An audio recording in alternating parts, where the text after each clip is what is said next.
बिस्मिल्लाह, अस्सलाम वालेकुम। एक और सवाल जो एक बहुत ज़्यादा कॉमन इशू है हमारे बच्चों में, छोटों में भी, बड़ों में, उससे भी बड़ों में, आई थिंक पेरेंट्स में भी बहुत ज़्यादा इशू है। और बल्कि ये एक ऐसा आप समझ लीजिए एक अम्ब्रेला प्रॉब्लम है जिसके नीचे बहुत ज़्यादा इसके इफ़ेक्ट्स आते हैं जिनसे हम डे टू डे बेसिस पे डील कर रहे होते हैं और हमें पता भी नहीं होता कि ये लिंक बैक कहाँ से करते हैं, इसकी रूट कॉज क्या है। और वो है सेल्फ स्टीम। शायद आपने ये टर्म कभी सुनी हो। सेल्फ स्टीम है कि आप अपने आप को किस तरीके से, जब आप शीशे में अपने आप को देखते हैं, what do you think of your self? आप अपने बारे में क्या सोचते हैं? आप अपने हिसाब से क्या आपकी स्ट्रेंथ्स हैं? Do you think you're a good person? Do you think you're वर्दी?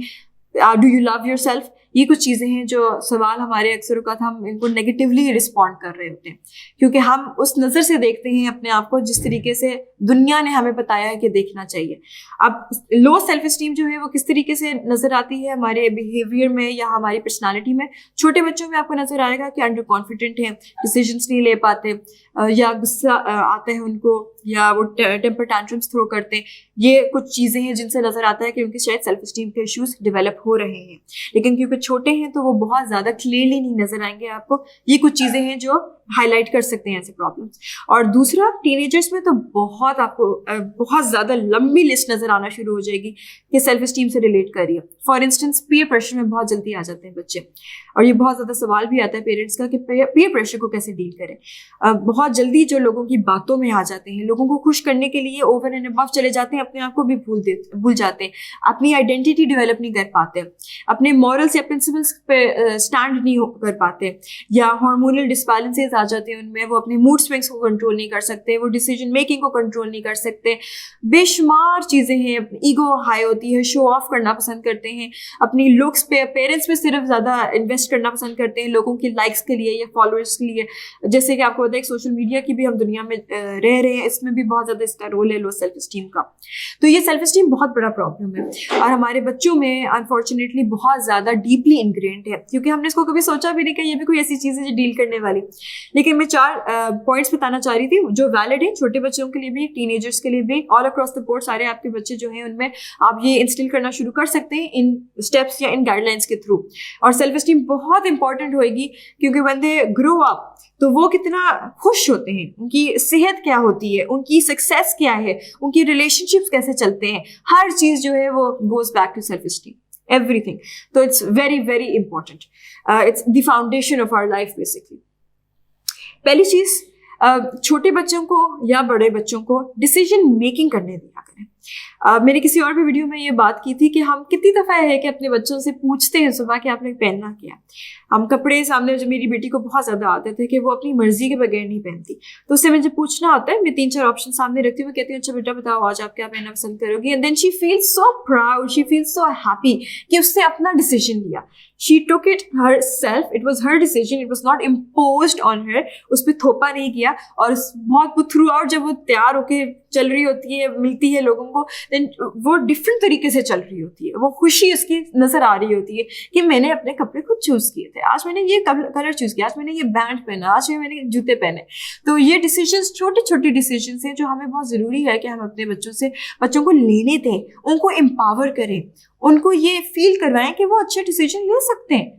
जैसे सिमिलरली मैं अपने बेटे के साथ भी उससे भी डिसीजन लेती हूँ। Okay, we have some time, एक बीच में मैं अक्सर औक़ात उसको टाइम देती हूँ जो हमारा बॉन्डिंग टाइम होता है, जिसमें मैंने उसके साथ थोड़ा सा टाइम स्पेंड करना है, कुछ ना कुछ करना है, जो भी उसका दिल चाह रहा है। तो उसमें मैं उससे पूछती हूँ क्या करना है आपने। Do you want to paint? Do you want to play with blocks? Do you want to go outside cycle? आप मुझे बताओ क्या करना है। तो ऐसी छोटी छोटी चीज़ें हैं जिनसे आप पूछना शुरू करते हैं। ज़किया भी, जो मेरा बेटा है, वो भी अपनी मर्जी से अपने कपड़े चुनेगा। अक्सर औक़ात अपने स्नैक्स हैं वो भी मैं उससे पूछती हूँ, मुझे बताओ बेटा आपने खाना क्या है। तो इस तरीके से वो एम्पावर होना शुरू होते हैं। बड़े बच्चे जो हैं उनसे आप ज़रा बड़े डिसीजंस, उनको इजाज़त दें कि वो अपने, फॉर इंस्टेंस स्कूल में अपनी मर्जी के सब्जेक्ट्स चूज़ कर सकें। तो जब वो 8th ग्रेड में है या 9th ग्रेड में है, जो वो एक डिटर्मिनेंट नहीं है उनकी लाइफ पाथ का, अभी तो लाइफ पाथ उनको पता भी नहीं उन्होंने लेना क्या है, लेकिन एटलीस्ट वो एक्सप्लोर तो कर सकें। और फिर वो जब ओनरशिप होती है, आपने खुद से डिसीजन लिया होता है, तो फिर you own it, then you feel like हाँ ये नहीं कि मम्मा पापा ने कहा था ये पढ़ लो, तो फिर वो रिजेंटमेंट रहती है। लेकिन वो जब खुद से डिसीजन लेंगे, मेरा दिल चाह रहा था या मैंने खुद से लिया है कि मैं ये स्पोर्ट्स में हिस्सा लेना चाहता हूँ, ये कंपटीशन में हिस्सा लेना चाहता हूँ, ये जो इंटरेस्ट है उसमें उसको एक्सप्लोर करना चाहता हूँ, या ये कोई स्किल है जो सीखना चाहता हूँ, तो आपको नजर आना शुरू होएगा कैसे वो उनकी सेल्फ स्टीम को इम्प्रूव कर रहा है। ज़्यादा बड़े जो बच्चे हो जाते हैं, इवन आप अपने डिसीजंस में उनकी राय ले सकते हैं। आपको पता है कि जब ज़्यादा बड़े हो जाते हैं, स्पेशली जो टीनेजर्स हैं, so you have to treat them like your friend. तो उसमें भी आप उनसे पूछ सकते हैं, अच्छा मुझे बताओ, what do you think, where should we go for instance, आप वेकेशन मनाने जा रहे हैं, where do you think we should go, कहाँ जाना चाहिए, इस बार हम मड़ी जाएं या इस बार हम मुल्तान की तरफ पे जाएं, कोई डेजर्ट में जाएं या कराची चलें। तो वो आपने उनको ये ओनरशिप दी, उनको फील कराया कि उनका डिसीजन मैटर करता है, उनकी वॉइस मैटर करती है। तो पहली चीज़ ये आप कर सकते हैं कि डिसीजन मेकिंग में उनको एम्पावर करना शुरू करें। रिगार्डलेस ऑफ एज, आप डिफरेंट एज के मुताबिक डिफरेंट डिसीजंस उनको लेने दे सकते हैं। दूसरी चीज़, छोटी छोटी रिस्पॉन्सिबिलिटीज़ दें। अब जो छोटे बच्चे हैं, अगेन मैं अपने बच्चों से रिलेट कर सकती हूँ इस एग्जाम्पल को। अब जो छोटे बच्चे हैं उनको मैं ये फील करा, ये रिस्पॉन्सिबिलिटी का what's the point behind it. Responsibility अगर आप उनको देते हैं, उनको ये फील कराते हैं कि वो कुछ करने के काबिल है, उनमें कैपेबिलिटी है, तो वो they feel good that they have somehow contributed well to the day, to mama, to baba, somehow or another, to the family. तो अब छोटे बच्चे जो मेरे हैं उनके साथ वो उनके लेवल के हिसाब से रिस्पॉन्सिबिलिटी मैं उनको देती हूँ। फॉर इंस्टेंस मैं उनको कहूँगी अच्छा मैंने दोनों को बुलाया, बाहर आके खेल रहे हैं, दोनों को आवाज़ दी, जल्दी से तो हाँ सकी मैंने आप लोगों से हेल्प चाहिए मुझे। अच्छा, वो बड़े एक्साइटेड होते हैं, मामा को हेल्प चाहिए, ठीक है, चलते हुए आएंगे, भागते हुए आएंगे, अच्छा मुझे बताएं क्या करना है मामा, किस तरीके से हम आपकी हेल्प कर सकते हैं। मैं कहूँगी अच्छा ये ब्रेड है थोड़ी सी पड़ी हुई, प्लीज़ बर्ड्स को खाना डाल दें। They are so happy helping out, they are so happy when they think कि मामा के लिए ये मुश्किल काम था लेकिन हमने उनके लिए ईजी कर दिया। They feel so good. You can tell it on their face. They say हाँ आज हमने ये काम किया, बहुत अच्छा उनको लगता है। अगर ज़रा बड़े हो गए, मुझे याद है मेरे पर भी ये बहुत रिस्पॉन्सिबिलिटी डाली जाती थी। Happily I used to take it up when I was a teenager. I think कि घर के लॉक्स, क्योंकि मैं पढ़ रही होती, लेट पढ़ रही होती थी, तो घर के लॉक्स करके सोना है, लाइटें ऑफ करके सोना है ना, या अगर मेरे पेरेंट्स कहीं जा रहे हैं तो पीछे से अगर मैं घर पे हूँ तो अच्छा दरवाज़ा लॉक कर देना, लॉक्स देख लेना, ये कर लेना, वो कर लेना। और अगर बड़ा हो गया टीनेजर तो आपके अच्छा गाड़ी अंदर कर दो गैराज में, चलो साथ वाली दुकान से कुछ खाने के लिए ले आओ, या कोई चीज़ आपने मंगवानी, कोई ग्रोसरी का आइटम है आपने उससे मंगवा लिया।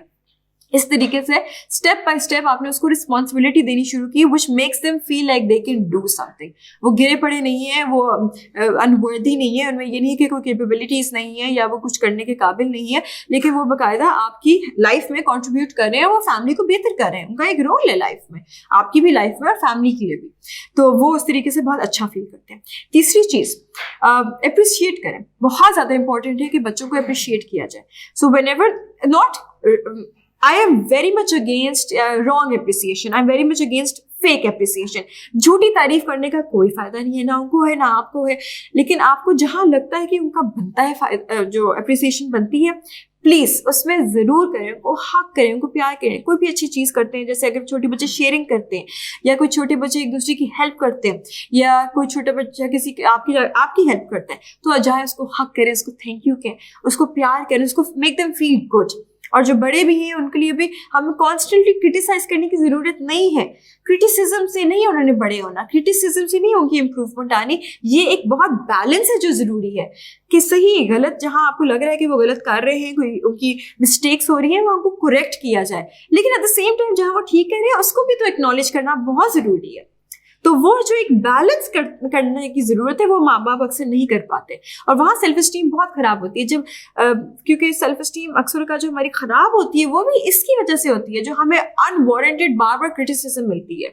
तुम ऐसे, तुम वैसे, तुम ये नहीं कर सकते, तुम वो नहीं कर सकते, तुम्हें ये नहीं आता, तुम्हें वो नहीं आता, तुम यहाँ नहीं कर सकते, यहाँ नहीं जा सकते, तुम्हें बोलना नहीं आता, तुम्हें चलना नहीं आता, जो कॉन्स्टेंटली हमें थ्रो की जा रही होती है क्रिटिसिज्म और नेगेटिव रिमार्क्स, वो बहुत ज़्यादा एडवर्सली हमें अफेक्ट करती है हमारी सेल्फ स्टीम को और हमारी पर्सनालिटी को। तो प्लीज़ जहाँ बच्चे की बनती है अप्रिसिएशन, उसको वहाँ अप्रिशिएट करें, उसको वहाँ कॉम्प्लीमेंट करें, उसको वहाँ शाबाश दें, लेकिन जहाँ आपको लगता है कि वहाँ कोई गलती करे उसको सही तरीके से करेक्ट की जाए, सही तरीके से। ये नहीं कहना तुम्हें तो आता ही नहीं करना, चलो साइड पे हो, नहीं, सही तरीके से। अच्छा मैं बताती हूँ तुम्हें, यहाँ ऐसे नहीं करना, जहाँ ये करना चाहिए था आपको। तो ये एक बहुत ज़रूरी है बैलेंस आपको खुद डेवलप करना पेरेंट्स के लिए।